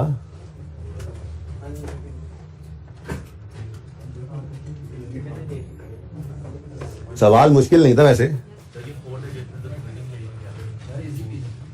फोर्थ एडजस्टमेंट समझ नहीं आई। मतलब जो सैलरीज निकलनी है उनका 15% और जो रेंट निकलना है उसका 10% कैफेटेरिया का है, तो फिर बाकी अस्पताल का है भाई। तो नॉर्मल है ना। अगर कुछ भी ना लिखा होता तो सारी सैलरी सारा रेंट कहां जाता? हॉस्पिटल के एक्सपेंसेस में। वो कह रहा है जी रेंट और सैलरीज में से 10% 15% कैफे का है, तो बाकी फिर बेटा नहीं, एक्सपेंस फॉर द ईयर का होगा ना। ठीक है ऊपर कहां बीडी दिए हुए हैं? ये बेटा ट्रायल बैलेंस था, ये ब्रॉड डाउन कैड डाउन तो थे ही नहीं। की कर रहे हो? ये ओपनिंग क्लोजिंग तो नहीं थे। ऊपर तो देख लो यार, ट्रायल बैलेंस की मतलब मैं कल से हो रहा हूँ। चलो यार ये सवाल जरा क्विकली अब देख लेते हैं, मेरे ख्याल से जितना हो जाए। Following is the trial balance of चौंगतार international hospital as on 31 December 19। Burns ward capital work in progress है, जस्ट एक एसेट है। देखो ट्रायल बैलेंस है, ट्रायल बैलेंस इंट्रो पढ़ा हुआ है आपने। अब मैं क्या कर सकता हूँ? ये मिटा रहा हूं इसको तो कुछ नहीं करना, मिटा दूं ना। अब तो जो करना है वो टेस्ट नहीं करना है आपके साथ। अच्छा भाई, ट्रायल बैलेंस इंट्रो में पढ़ाया जाता है ना, इस वजह से आप लोगों को पता नहीं अब क्यों नहीं आ रहा। वो आप पढ़ के आए हैं माशाल्लाह। खैर मैं थोड़ा सा आपको बता देता हूँ। ट्रायल में बचपन में पढ़ा करते हैं, ट्रायल में हमेशा पेड की फिगर आती है। ठीक है, बचपन में आपने ये भी पढ़ा होगा कि सिर्फ उस ट्रायल के अंदर आप इनकम एक्सपेंस कह सकते हो कि पढ़ा है जिस ट्रायल के अंदर क्लोजिंग एक्रूवल प्रीपेमेंट पड़े हुए हों। बहरहाल ये बात छोड़ो, फिलहाल मतलब की बात ही कर लेते हैं। एक बात, अब ये ना मसला ये है कि मैं पूरा इंट्रो तो पढ़ा नहीं सकता, इसलिए 2-4 बातें बताता हूँ, वो अपने पास लिख लेना, काम आ जाएंगी अगर कभी ऐसे जरूरत पड़ जाए तो। ठीक है ना? अच्छा, पहली बात ये कि ट्रायल में पेड की फिगर आती है। ठीक है, वैसे मैंने एक्रूवल प्री पेमेंट्स की रिवीजन के अंदर आप लोगों को 2 तरह के ट्रायल नहीं बनाने सिखाए, क्योंकि आप इंट्रो में एक्रूवल प्री पेमेंट्स पढ़ के आते हैं। इंट्रो प्लस R1 वाले बच्चों को मैंने वो भी बनाना सिखाया था, क्योंकि उनको तो कम से कम 2.5-3 दिन लगे थे एक्रूवल की रिवीजन। एक्रूवल रिवीजन नहीं था, उन्होंने तो सीखना था। ठीक है, अच्छा एनीवेज ट्रायल के अंदर हमेशा पेड की फिगर आती है। ठीक है, एक बात होगी। दूसरी बात सुनो, अब पहले सुन लो फिर मतलब की बात लिख लेना। ये हमेशा मतलब आपके आसानी के लिए लिखवा रहा हूं, वरना दरअसल तो ट्रायल में कभी कभी एक्सपेंस पड़ा हो सकता है, लेकिन उस ट्रायल के अंदर फिर एक्रूवल प्रीपेमेंट की एडजस्टमेंट हो चुकी होती है, तो फिर ट्रायल में ही क्लोजिंग प्रीपेड क्लोजिंग पेबल भी आना चाहिए। इसलिए फिलहाल मैं जरा आसानी की तरफ ही चल रहा हूँ। नॉर्मली जो आपको ट्रायल आते हैं उनमें पेड की फिगर ही होती है। अच्छा अगली बात, बच्चे क्वेश्चन करते हैं जी ट्रायल के अंदर कौन सी चीज ओपनिंग है कौन सी चीज क्लोजिंग है, समझ ही नहीं आती। कितने बच्चों को ये बात समझ नहीं आती कि ट्रायल में कौन सी चीज ओपनिंग है कौन सी चीज क्लोजिंग है? नहीं, दलेरी से बात करें, कोई मसला नहीं है। होंगे 10-12 तो हाथ खड़ा कर रहे हैं, बाकी मेरे जैसे होंगे। बड़ी सादा सी बात, अब सुनो, एक जुमले की बात सुनो, इंशाल्लाह जिंदगी आसान हो जाएगी। ट्रायल में पहले सुन लो, लिखवाना होगा तो लिखवा दूंगा। ट्रायल में ज्यादातर चीजें क्लोजिंग होती हैं, सारी नहीं बोला मैंने। ठीक है, ज्यादातर चीजें क्लोजिंग होती हैं, कुछ एक चीजें ओपनिंग होती हैं। ठीक है, अब वो कुछ चीजें कौन सी होंगी? जिनके अंदर सारा साल कोई एंट्री ही नहीं पड़ती, वो नॉर्मली ओपनिंग पड़ी होती है। मिसाल के तौर पे ओपनिंग एक्यूमुलेटेड डेप्रिसिएशन का बैलेंस जो है वो ट्रायल में अक्सर ओपनिंग पड़ा होता है।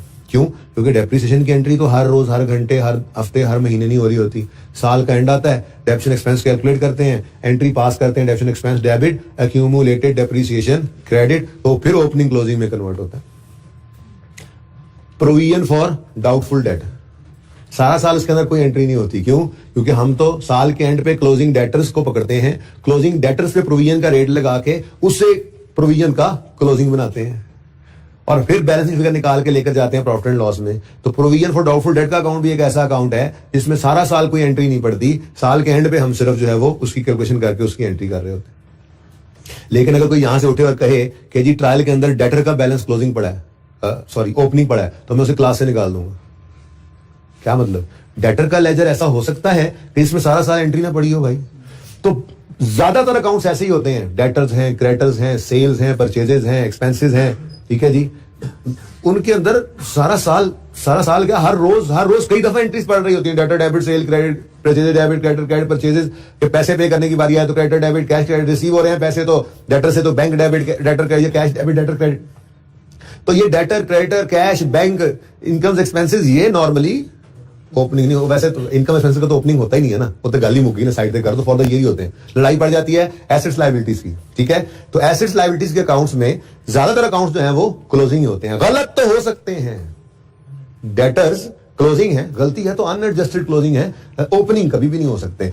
बैंक का बैलेंस पड़ा है, कैश बुक का बैलेंस बैंक का, क्लोजिंग है, गलत तो हो सकता है, ओपनिंग नहीं हो सकता। याद करो बीआरएस, आप कहते थे अनएडजस्टेड कैरी डाउन, ओपनिंग नहीं कहते थे उसको, गलती सही कर लेते थे। डेटर्स का बैलेंस गलत है, अभी रेक्टिफिकेशन पढ़ के आए, अनएडजस्टेड कैरी डाउन।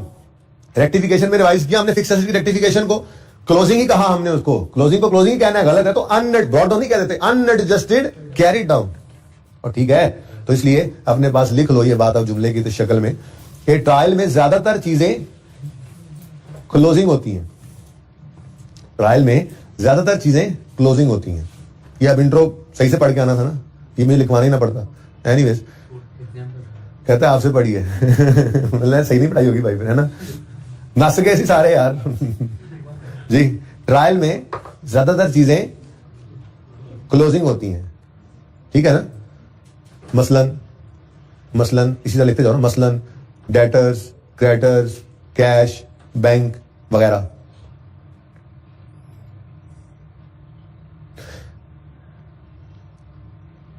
ये गलत तो हो सकते हैं लेकिन ओपनिंग नहीं होते, ठीक है। मेरे ख्याल में चल जाएगा, फिलहाल काम ना चला तो फिर ये बात समझ रहे हो ना। इनमें गलती तो हो सकती है बेटा, लेकिन ये नहीं कह सकते आप ओपनिंग पढ़ाइए, ठीक है ना। तो ज्यादातर चीजें ट्रायल के अंदर क्लोजिंग होती हैं, जैसे डेटर्स, क्रेडिटर्स, कैश, बैंक। इनमें गलती तो हो सकती है लेकिन ये ओपनिंग नहीं होते। आगे वजह भी लिखो ना, इनमें गलती तो हो सकती है लेकिन ये ओपनिंग नहीं होते। वजह आगे लिखो, क्योंकि कुछ पीछे रह गए, मैं दोबारा बोलता हूं। ट्रायल में ज्यादातर चीजें क्लोजिंग पड़ी होती हैं, जैसे डेटर्स, क्रेडिटर्स, कैश, बैंक वगैरह। आगे मैंने क्या लिखवाया, ये गलत तो हो सकते हैं लेकिन ओपनिंग नहीं होते, ठीक है। क्योंकि इन अकाउंट्स में सारा साल एंट्रीज पड़ती रहती हैं। इन अकाउंट्स में सारा साल एंट्रीज पड़ती रहती हैं,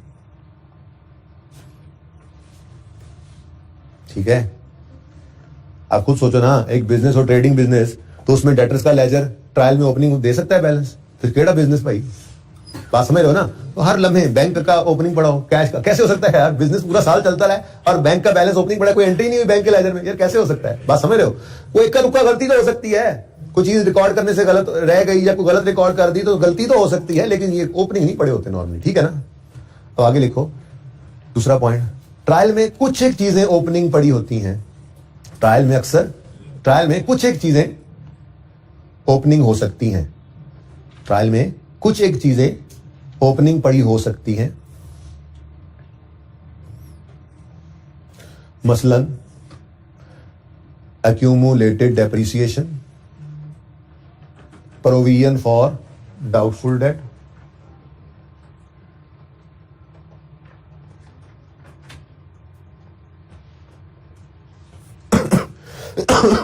जी क्या बोला मैं, मसलन accumulated depreciation, provision for doubtful debt, retained earnings,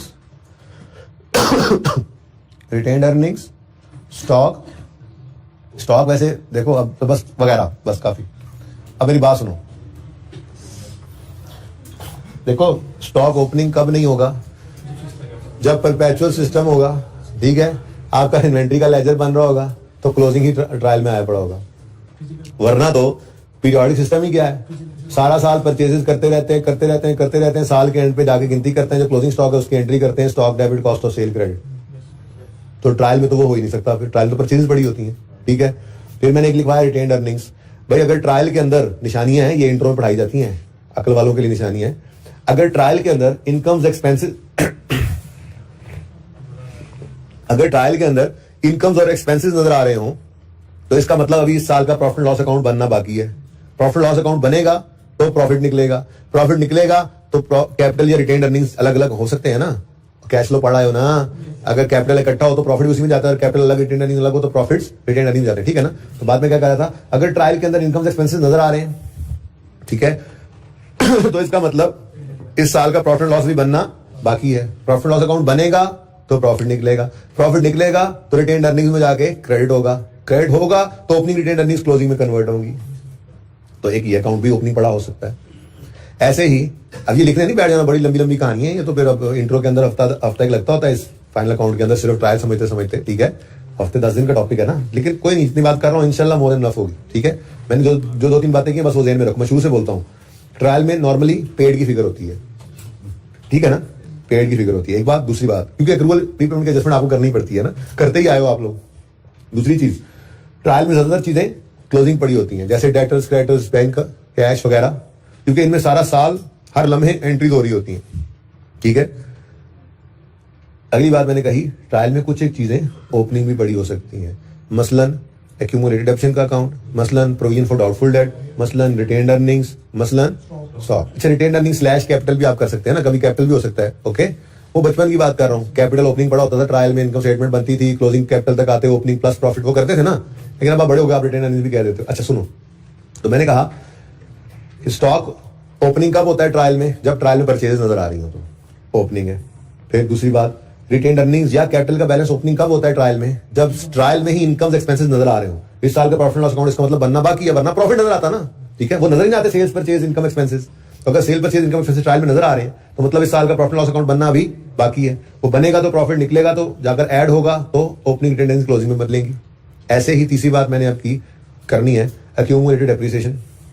ये भी एक ऐसा अकाउंट है कि सारा साल इसमें कोई हर लम्हे हम एंट्री नहीं करते, हम पीरियड के एंड पे जब फाइनेंशियल स्टेटमेंट्स बनानी होती हैं हम डेप्शन कैलकुलेट करके एक बार वही एंट्री करते हैं, डेप्शन expense debit accumulated depreciation credit. तो ये भी एक ऐसा अकाउंट है जो ट्रायल में ओपनिंग पड़ा हो, जरूरी नहीं कि पड़े ही ओपनिंग हो, लेकिन नॉर्मली ये पड़े हो सकते हैं ओपनिंग, और फिर सवाल के अंदर वो बता देता है कि डेप्शन एक्सपेंस आपने कैलकुलेट कर लिया या नहीं किया। अगर नहीं किया होता तो वो ओपनिंग होते हैं, आप क्लोजिंग में कन्वर्ट करते हो, अगर कर लिया तो फिर डेप्शन भी हो चुकी होती है, ठीक है ना। और आखिर में provision for doubtful debt example दी मैंने, ये भी ऐसा अकाउंट है कि सारा साल इसमें एंट्रीज नहीं करते, बल्कि साल के एंड पे जो क्लोजिंग डेटर्स निकलते हैं उन पे प्रोविजन का रेट लगा के प्रोविजन के अकाउंट पे क्लोजिंग बनाते हैं और फर्क को लेकर जाते हैं फिर प्रॉफिट एंड लॉस के अंदर, ठीक है। अब आखिरी बात सुन लो, कंक्लूजन सारा दोबारा। ट्रायल में नॉर्मली पेड की फिगर होती है कि याद रख लेना। दूसरा, ट्रायल में ज्यादातर चीजें क्लोजिंग होती हैं, जैसे कैश, बैंक, क्योंकि इनमें सारा साल हर लम्हे एंट्रीज होती रहती है, ठीक है। ट्रायल में कुछ चीजें ओपनिंग भी पड़ी हो सकती हैं, मसलन ओपनिंग स्टॉक हो सकता है कब, जब परचेजेस ट्रायल में नजर आए, तो स्टॉक कौन सा होगा, ओपनिंग, फिर अदर इंफॉर्मेशन में क्लोजिंग बताएगा, ठीक है। मसलन कैपिटल या रिटेन्ड अर्निंग्स का बैलेंस ओपनिंग हो सकता है, ठीक है। वो यहाँ पे तो होगा नहीं नॉन प्रॉफिट ऑर्गेनाइजेशन के अंदर, लेकिन चलो बात कर दी मैंने जरा ज़हन खोलने के लिए, ठीक है। वो कब होगा ओपनिंग, जब cell purchase income expenses trial के फेस पे पड़े होंगे, ओपनिंग होगा। मसलन एक्यूमुलेटेड डेप्शन का अकाउंट ओपनिंग हो सकता है, ठीक है। जब डेप्शन आपने इस साल की चार्ज नहीं की होगी तो ओपनिंग पड़ा होगा, चार्ज करेंगे तो क्लोजिंग बन जाएगा। मसलन प्रोविजन फॉर डाउटफुल डेट, इस साल के डेटर्स क्लोजिंग निकाले जाते हैं, उन पर तो नॉर्मली ना इनके ऊपर सारा साल एंट्रीज पड़ नहीं रही होती, इसलिए सारा साल ये खाली पड़े रहते हैं, तो ओपनिंग ही आ रहे होते हैं ट्रायल के अंदर, ठीक है। सही है ना। चलो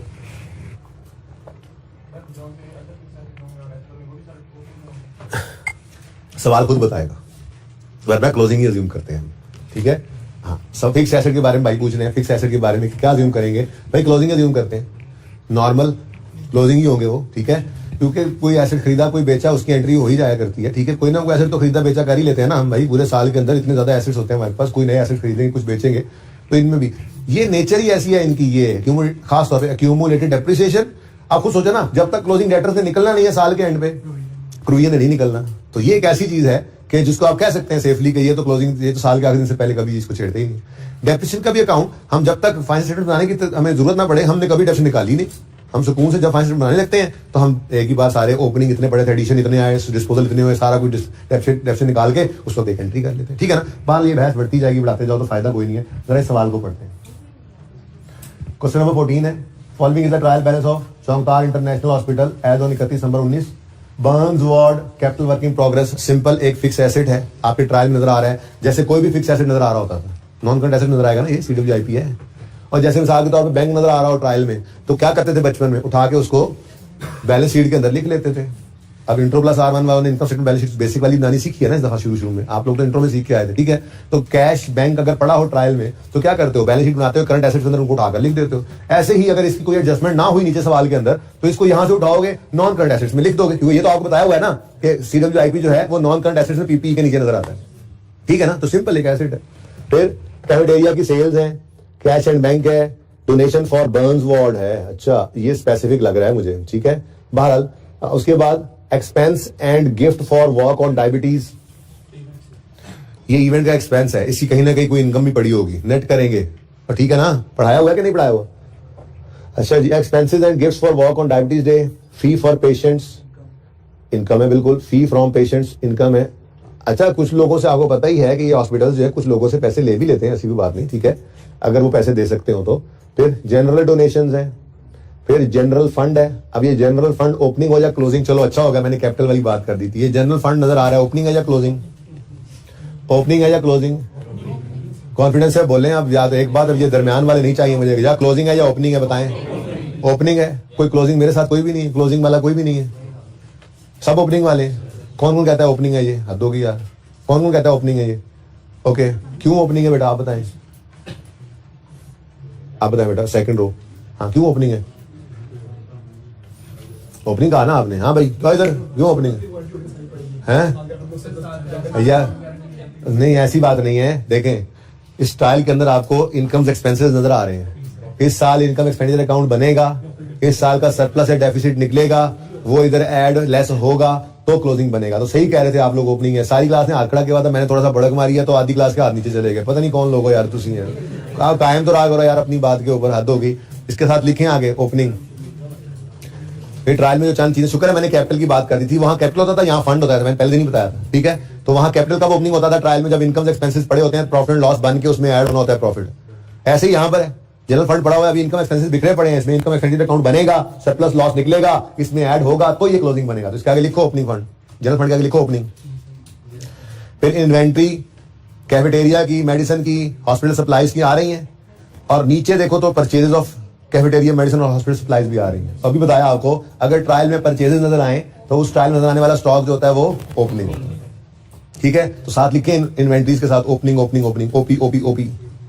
अब तो सवाल हो ही जाएगा इंशाल्लाह, आगे बढ़े क्योंकि अब टाइम खत्म हो गया, ऐसे ही कहना है मैंने, देख लेना एक तो एडजस्टमेंट तो करवा दूंगा वैसे। अच्छा, उसके बाद मेडिकल इक्विपमेंट है, मेडिकल इक्विपमेंट के आगे दो दो चीजें नजर आ रही हैं, ध्यान किया था किसी ने, कितने जन ट्राई किया था इस सवाल को, कितने कम है यार, वही पढ़ने वाले ऐसे करके क्लास शुरू होती है, ऐसे इधर तो कुछ पढ़ने छोड़ दिया ना इन लोगों ने तो, ठीक है ना, तो इधर से ऐसे करके ऐसे। अच्छा देखें जी, सवाल के अंदर मेडिकल इक्विपमेंट लिखता है, डेबिट साइड भी बैलेंस आ रहा है, क्रेडिट साइड पे भी आ रहा है, जिसका मतलब ये उसने ना आकर फनकारी लगाई थी, ये है मेडिकल इक्विपमेंट की कॉस्ट और ये है इसकी एक्यूमुलेटेड डेप्रिसिएशन। अब ये ओपनिंग है या क्लोजिंग है, इसका फैसला भी कर लेते हैं, ठीक है। वैसे ट्रायल के अंदर एक्यूमुलेटेड नॉर्मली ओपनिंग होता है, उसकी वजह यह है कि डेप्शन एक्सपेंस निकलना होता है, लेकिन सवाल खुद बता दिया करता है। पर एक बात बता दूं, अगर ट्रायल में डेप्रिसिएशन एक्सपेंस भी नजर आ रहा है तो फिर क्या मतलब, डेप्शन एक्सपेंस की एंट्री क्या होती है, depreciation expense debit, accumulated डेप्शन credit. अगर ट्रायल में डेप्शन एक्सपेंस नजर आ रहा है तो उसका मतलब वो डेबिट हुआ था तो आया, अगर वो डेबिट हुआ था तो फिर डेप्शन क्रेडिट हो गया, ठीक है। ये भी इंट्रो वाली बात है, क्या कर सकते हैं जी। देखे ना आपने डेप्रिसिएशन एक्सपेंस डेबिट और एक्यूमुलेटेड डेप्शन क्रेडिट की एंट्री जब करनी है, मिसाल के तौर पे आप accumulation account brought down balance पड़ा हुआ था 100 रुपया, आपने इस साल डेप्शन एक्सपेंस की एंट्री की 15 रुपए से, डेप्शन एक्सपेंस डेबिट एक्यूमुलेटेड डेप्शन क्रेडिट, ठीक है। ये क्लोजिंग कहां चला जाएगा, क्लोजिंग कहां जाते हैं, ट्रायल में, और ये क्लोजिंग कहां जाएगा, ट्रायल में, ठीक है। अब जब इन दोनों अकाउंट्स की मदद से ट्रायल बैलेंस बनेगा, क्या यार इंट्रो पढ़ानी पड़ रही है कसम से आप लोगों को, तो इस ट्रायल के अंदर एक डेप्रिसिएशन एक्सपेंस की फिगर भी नजर आएगी 15 की, और एक एक्यूमुलेटेड डेप्रिसिएशन भी नजर आएगा 115 का। इसके साथ ओपनिंग लिखे ना लिखे, आपको इतना अकल तो होना चाहिए कि अगर ट्रायल में डेप्शन एक्सपेंस नजर आ रहा है तो इसका मतलब इस साल डेप्शन एक्सपेंस की एंट्री हुई है, ये ओपनिंग तो हो नहीं सकता। इनकम एक्सपेंसेस पिछले साल से तो नहीं ओपनिंग आ सकते, ये तो फॉर द ईयर एक्सपेंस ही होता है। तो अगर ट्रायल में कभी डेप्शन एक्सपेंस नजर आ जाए तो चाहे लिखे ना लिखे फिर एक्यूमुलेशन का बैलेंस क्लोजिंग होगा, और अगर डेप्शन एक्सपेंस फेस पे नजर ना आए तो फिर सवाल खुद ही बताएगा ठीक है, कि डेप्शन कैलकुलेट हो गई है या नहीं। वैसे तो नहीं नजर आए तो इसका मतलब ये है कि डेप्शन एक्सपेंस कैलकुलेट करके हमने रिकॉर्ड नहीं किया, लेकिन कभी कभी ऐसा होता है ना किसी एक्सपेंस के अंदर छुपा दे, तो ऐसी सूरत के अंदर सवाल को मजबूरन बताना पड़ता है, हमें ख्वाब थोड़ी आएगा। बहरहाल इन्वेंटरीज के साथ ओपनिंग लिख लिया आपने, मेडिकल इक्विपमेंट कॉस्ट और एक्यूमुलेशन नजर आ रहे हैं, मिसलेनियस एक्सपेंसेस हैं। फिर अदर फिक्स्ड एसेट्स भी ऐसे ही आ रहे हैं जी, कॉस्ट अलग और एक्यूमुलेशन अलग। तो ये समझ तो आई है? ओके, नेक्स्ट पेएबल्स हैं, फिर परचेजेज हैं, फिर रिसीवेबल्स हैं, फिर रेंट है। ट्रायल में पेड की फिगर होती है, ये रेंट पेड है, ऊपर कैफेटेरिया सेल्स है, ये कैश है, कैश है। जब तक सवाल खुद ना कह दे ये पेड की फिगर्स होती हैं या कैश की फिगर होती है, यूं कह लें, इनकम केस में रिसीट की फिगर। अच्छा, sponsorship for walk on diabetes day, ये क्या है भाई? हाँ, वो जो ऊपर, ठीक है, माना ज्यादा हो गए हैं एक्सपेंसेस, एक्सपेंस ज्यादा हुए हैं, स्पॉन्सरशिप थोड़ी मिली थी ना, कुछ बंदों ने स्पॉन्सर कर दिया, चलो जी आप वॉक कराएं, आगाही मुहिम, शुगर वाले मरीज बढ़ते ही जा रहे हैं पाकिस्तान में, तो वॉक ऑन डायबिटीज का एक दिन रखा जाए, उस पर जो है वो आप वॉक करवाएं, लोगों को गिफ्ट्स देंगे, ये करेंगे वो करेंगे, खर्चे काफी कर लिए, लेकिन स्पॉन्सरशिप जो है वो कम मिली, तो इनकम तो वही होनी थी। तो नेट करेंगे बहरहाल, अगर कोई एडजस्टमेंट ना हुई इनकम या एक्सपेंस के बारे में, तो यही इनकम यही एक्सपेंस उठाकर नेट करके लिख दोगे, ठीक है ना भाई? कोई मसला नहीं है, मैं कल का दिन भी लगा दूंगा इसमें, अगर ये सवाल नहीं होगा तो टेंशन नहीं लेनी, बस करना है सवाल को, करना आप लोगों ने है। मेरे हाफ लेक्चर के अंदर भी हो जाए शायद, मैं कल का दिन एक और लगा दूंगा इस टॉपिक के ऊपर, अगर कंक्लूड ही करना है तो, क्योंकि मैंने मॉडर्ना भी जो में देना ही है, तो उसको तो आपको परेशान करना ही है उस सवाल ने, तो फिर कल का दिन इस पे लगा के फिर कल क्लोज करेंगे, कर देंगे इसको, ठीक है ना? अच्छा सुनो, सैलरीज हैं स्टाफ की, सैलरीज हैं डॉक्टर्स की, तो इन सैलरीज में से भाई, वो किधर गया वो भाई मेरा, किधर गया है वो, कहाँ गया, अभी सवाल पूछा था। हाँ, इन सैलरीज में से अगर कोई एडजस्टमेंट ना हुई तो यही एक्सपेंस है, यही पेड है। अगर कोई एक्रूअल की एडजस्टमेंट नहीं है अदर इन्फॉर्मेशन में, तो यही एक्सपेंस है, यही पेड है, और इसमें से फिर 10% और 15% कैफेटेरिया में। और अगर नीचे एडजस्टमेंट हुई तो फिर लेजर बना लोगे सैलरीज और रेंट का, और वहां से जो एक्सपेंस निकलेगा उसका फिर ले लेना 10% 15%, ठीक है? शॉर्ट टर्म इन्वेस्टमेंट है और यूटिलिटीज है, तो बस ये याद रख लेना। वैसे ये काफी हेल्पफुल होगी बात, मुझे नहीं पता था कि इतना वो पेड वाला ही ट्रायल है। खैर, मैंने पहली बात ही की थी कि ट्रायल में नॉर्मली कैश पेड, कैश की फिगर होती है, ठीक है ना? तो आधा सवाल तो उसी से हल हो गया आपका। अब जिसके बारे में नीचे एडजस्टमेंट गिवन होगी उसको तो सोचेंगे, जिसके बारे में एडजस्टमेट नहीं है तो वो सीधा सीधा ही वहां से ट्रायल से उठाएंगे और इनकम एक्सपेंडिचर में ले जाएंगे, ठीक है? जागते रहना। अच्छा जी, अब जरा एडजस्टमेंट जल्दी से देख लेते हैं जी, ये जल्दी से जरा ये एडजस्टमेंट्स। पहली उसने क्लोजिंग, देखो ये भी निशानी थी ना एक ट्रायल के अंदर, मैंने कहा स्टॉक ओपनिंग कैसे हमने देख लिया, परचेज है तो फिर स्टॉक ओपनिंग पड़ा होगा, ठीक है? लेकिन साथ ही यार ये उठाई दो, इसके बगैर नहीं काम चल रहा मार्केट था, ये नहीं सीखा। जज़ाकल्लाह। अच्छा जी सुने इधर, अगर ट्रायल वाली ओपनिंग, वो तो अब डिसाइड हो गया ना ओपनिंग है, अब उस पर तो बहस करने की जरूरत नहीं है ना ज्यादा, तो बोलो।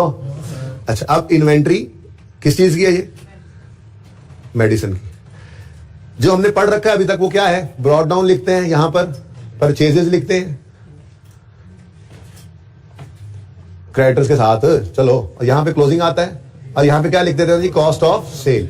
अब ये कॉस्ट ऑफ सेल तब हो अगर मैं मेडिकल स्टोर वाला हूं, समझो मेरी बात। यानी हमारी अगर मेडिकल जो है हमारा सेटअप हो, हमारी ट्रेडिंग एक्टिविटी हो मेडिकल स्टोर की, ठीक है, तो फिर तो मैं कहूंगा कि जी मेडिकल स्टोर पे ये दवाइयां सेल हुई और ये उनकी कॉस्ट ऑफ सेल है, ठीक है? लेकिन आखिरी पॉइंट वो क्या कहता है? Medicine are only used to treat admitted patients and are not sold separately.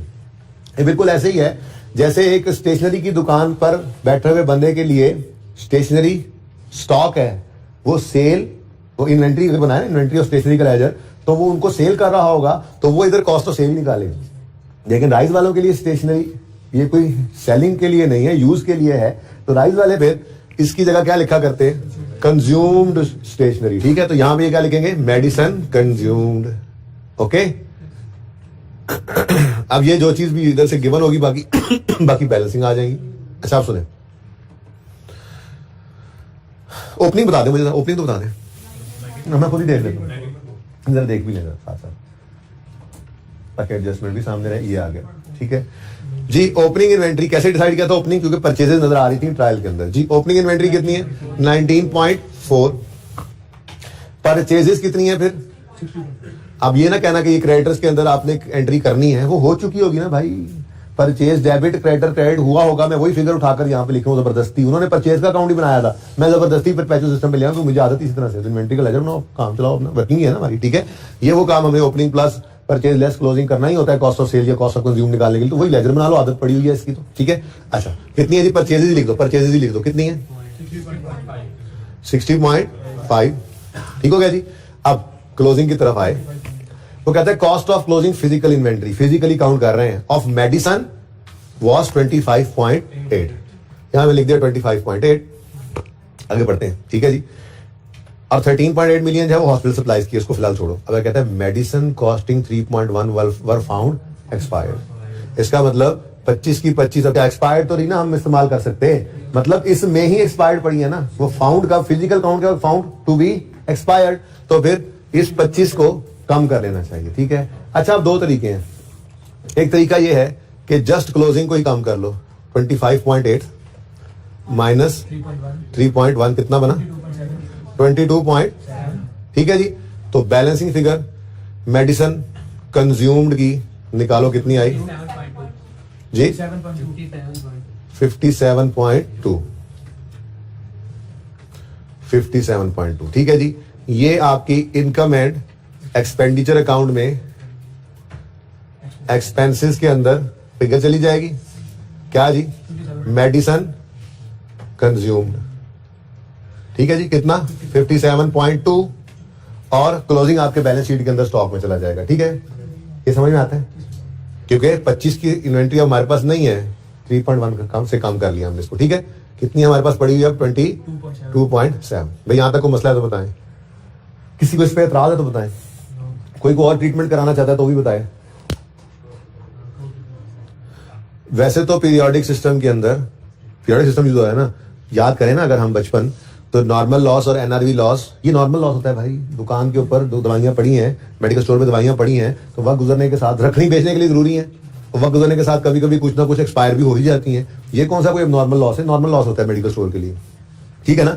अब बस ये इनका स्टॉक नहीं है, तो पीरियोडिक सिस्टम के अंदर हम क्या करते थे, हम जस्ट क्लोजिंग स्टॉक को कम करते थे, कॉस्ट ऑफ सेल बढ़ जाती थी और लॉस खुद ब खुद रिकॉर्ड हो जाता था।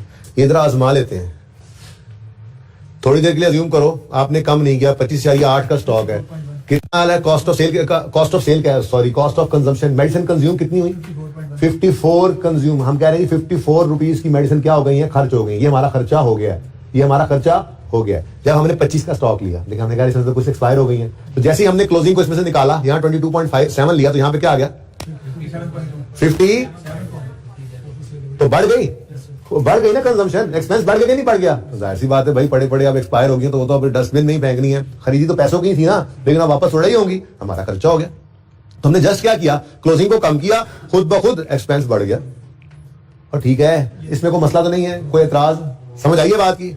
हमने वैसे अभी तो भाई ने 54 बताया था, ठीक है, 54 कब था, जब कुछ एक्सपायर नहीं हुआ था, जैसे ही कोई एक्सपायर हुआ था, तरीका क्या निकाला हमने, क्लोजिंग को कम कर लिया, क्योंकि ये बैलेंसिंग निकालना था, तो ये खुद ब खुद इन्फ्लेट कर गया, ठीक है। स्टॉक भी सही हो गया, दो धारी तलवार, एक्सपेंस भी बढ़ गया, ठीक हो गया। अब ये एक्सपेंस चला गया मेडिसिन कंज्यूम, और ये क्लोजिंग चला जाएगा बैलेंस शीट के अंदर, ठीक है। हॉस्पिटल सप्लाईज भी इसी तरह से, हॉस्पिटल सप्लाईज मैंने आपको बताया था, ये जो हॉस्पिटल के अंदर बाकी चीजें इंस्ट्रूमेंट्स वगैरह हैं, ये भी उनका बिल्कुल जैसे राइस के लिए स्टेशनरी या हॉस्पिटल सप्लाईज उनका स्टॉक है। ओपनिंग इन्वेंट्री पड़ी है, परचेज ट्रायल, और भाई किधर देगा भाई, क्या हो गया, समझ आ रही है बात होगी है, समझ नहीं आ रही लग रहा, तुम ये सवाल किया था तुमने ट्राई, भाई मेहरबानी सर, आपने जो एहसान किया, आज सवाल कर लेना, कल मैंने चेक करना तुम्हारी रजिस्टर के ऊपर, ठीक है ना। भाई पिछले छोड़ो, ये सवाल कल तुम्हारे रजिस्टर पे होना चाहिए, ठीक है ना, वरना तुम्हारी खैर नहीं है और किसी की भी खैर नहीं है। ओके जी, टेस्ट ना दिया फिर तो समझो मौत है ना, फिर तो अच्छा नहीं जी, एक आधा तो और होना चाहिए। अच्छा क्लास में कर लेंगे कुछ यार, असाइनमेंट दे दिया करूंगा, करना तो है ना, तो फिर कुछ ना कर दे, हाँ फिर क्या करना था, जाहिर से जो स्टॉक पड़ा था वो आगे रिप्लेस कर दे तो ठीक है, बस सही हो गया हमारा स्टॉक, फिर हमारा खर्चा ना होता। अब तुम्हें नुकसान हो गया, हमें भाई टाइम खत्म हो रहा है, सुन लो, अब सुन लो और सुन लो please, medicine supply office supply एक जैसी है, ठीक है, सुन लो प्लीज बेटा जी। ये रेट फिजिकल काउंट कैफेटेरिया का नहीं हो सका, अब सेल्स की फिगर ट्रायल में आ रही है, कैफेटेरिया सेल्स आ रही थी ना, सवाल ने कोई एडजस्टमेंट नहीं बताई, तो मतलब यही सेल के पैसे आए, यही टोटल सेल है, तो इस सेल से मार्कअप मार्जिन लगाकर कॉस्ट ऑफ सेल निकलनी थी, और कैफेटेरिया का क्लोजिंग स्टॉक आपने बैलेंसिंग निकालना था, घर पे निकालोगे जब, ठीक है। रेंट आउटस्टैंडिंग है, क्लोजिंग रेंट दे दिया उसने। अब ट्रायल में कौन सी फिगर नजर आ रही है भाई? इधर देख, भाई इधर देख, ट्रायल में पेड कहा था, लेजर बनेगा रेंट का, रेंट का लेजर बन गया। रेंट के लेजर में आप एक्सपेंस के लेजर में कैश किस तरफ आता है और एक्सपेंस, अब उसने ट्रायल में जो दिया हुआ है वो हमने कहा पेड होता है, क्या क्या मैंने 6, और वो कह रहा है क्लोजिंग में रेंट क्या है? आउटस्टैंडिंग मतलब पेएबल। तो फिर एक्सपेंस कितना आएगा? एक्रूअल भूल गए हो? जितना भी आएगा अब इसका कुछ कैफेटेरिया में कुछ समझ गए बात को? आगे बढ़ो, आसान सवाल। 15 और 10 उधर कर दो, इधर कर दो, और रेड पॉइंट को छोड़ो, वो तो इग्नोर करना है, ठीक है। वॉक ऑन डायबिटीज हुई, ठीक है। इसके अंदर event expenses relating to event amounted to, event expenses का भी लेजर बनेगा इसी तरह से। ट्रायल में पेड वाले आएंगे, क्लोजिंग में कह रहा है आउटस्टैंडिंग है, एक्सपेंस की फिगर आ जाएगी। जो फिगर आएगी वो आपने इनकम एक्सपेंस को नेट करके, अगर नेट में एक्सपेंस बन रहा है तो एक्सपेंसेस में इनकम बन रही है तो इनकम में शो करनी है। और medical equipment having fair value of 36.8 was received as donation entry. Medical equipment debit, donation, income, credit, these have been brought into use but have not recorded in the books। हमने कर लिया record. डेप्शन is charged on reducing balance method, ये डेप्शन भी आपने charge करनी थी, ठीक है ना। वो बता रहे डेप्शन चार्ज होती है, ठीक है, तो आप डेप्शन चार्ज कर लें। देखो ना, ट्रायल में हर एक्सपेंस अलग अलग दिखाया हुआ है, तो अगर डेप्शन चार्ज हो चुकी होती तो ट्रायल में डेबिट साइड में डेप्शन एक्सपेंस नजर आता ना। पूरे ट्रायल में मुझे तो कहीं नजर नहीं आया, तो कर लोगे ट्राई। अब जो पॉइंट इग्नोर किया, टाइम खत्म हो गया, वो इग्नोर ही करना है ना। अब वो कल बताऊंगा क्यों इग्नोर करना है। सवाल उसमें, सवाल मेरे लाल वाले पॉइंट को पढ़ना ही नहीं है, सवाल सारा कर दो। काटना नहीं था, समझाऊंगा, काट दिया है, ठीक है जी। अच्छा, अब असल मसला गया, बताओ। असल मसला है मॉडर्ना। जी जी, ये ऐसा अजीबोगरीब सवाल है, लेकिन ये एंड पे ही हो सकता था। सारे कॉन्सेप्ट आपके पास जब आ जाते हैं तो फिर आप इस सवाल को अटेम्प्ट कर सकते हो। जरूर करना, जरूरत में कल का दिन मैंने रखा हुआ इनकम एक्सपेंडिचर के लिए ही। सबसे पहले आपने जो तरतीब होगी, तरतीब क्या है?